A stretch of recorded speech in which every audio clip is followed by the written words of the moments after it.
Nagwawala na naman ang mga Kim Pao fans sa tila umanong pasimpleng pahiwatig ng magka-love team na sina Kim Chiu at Paolo Avellino.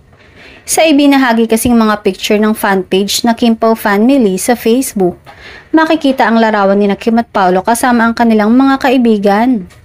Sunday Run, saad nito sa post nitong linggo, April 6. Batay sa Instagram post ni Kim, nakibahagi sila sa Run to Share 2025 sa Car Free Sunday sa Ayala Avenue, Makati. Samantala, hindi naman nakawala sa mga fan ang sapatos ni Kim at Paolo na parehong-pareho umano pero magkaiba lang ang kulay. Umani naman ang mga komento ang nasabing post ng Kim Pao fan page. Twinning is winning. Imposible na Kim kung tandem pa rin to sa sapatos. Keep on running, Kimi and Pao. Twinning is winning. Pink shoes for Kimi. Blessed Sunday, Kim Pao. We love you both. Ang sarap niyong panoorin na palagi kayong magkasama.